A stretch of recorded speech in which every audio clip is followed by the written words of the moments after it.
হয়, আমি 1991 চনত আমি সকলো সহপাঠী কামৰূপ একাডেমীৰ উচ্চতৰ মাধ্যমিক বিদ্যালয়ত পঢ়া সকলোৱে আমি একেলগে হয় যোৱা বছৰ আজিৰ দিনটোতে আমাৰ এই বন্ধু 91 বুলি এক স্বেচ্ছাসেৱী সংগঠন আমি জন্ম দিছিলোঁ। আজি এক বৰ্ষপূৰ্তি প্ৰথম বৰ্ষপূৰ্তি হিচাপে আমি দিনজোৰা বিভিন্ন কাৰ্যসূচীৰে কণ কণ ছাত্ৰ ছাত্ৰীসকলৰ মাজত চিত্ৰায়ন প্ৰতিযোগিতাৰ বিভিন্ন আলোচনাৰ মাজেৰে আমি আজিৰ দিনটো উদযাপন কৰিব ওলাইছোঁ।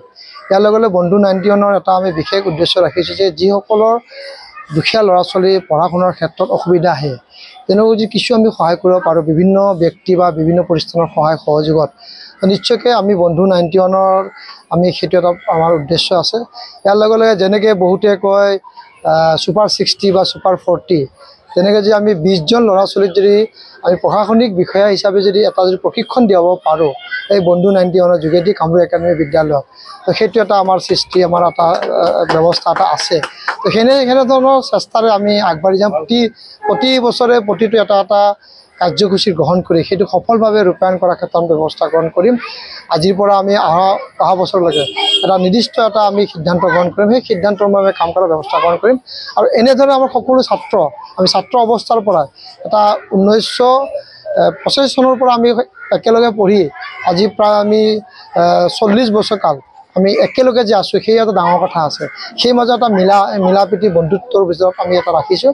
সেনেধৰণৰ বন্ধুত্ব সদায় জীৱনত যদি পাওঁ, জীৱনৰ শেষ মুহূৰ্তলৈ আমি যে থাকিব পাৰোঁ একেলগে, তো সেইটো এটা আমাৰ উদ্দেশ্য আছে। ইয়াৰ সকলোৱে বন্ধু নিজৰ ভিতৰত আমি ঠিক ঠাক কৰি যিখিনি পাৰা যায় ৰাইজৰ সহায় সহযোগত সেইখিনি কাম কৰাৰ কাৰণে ব্যৱস্থা কৰিম।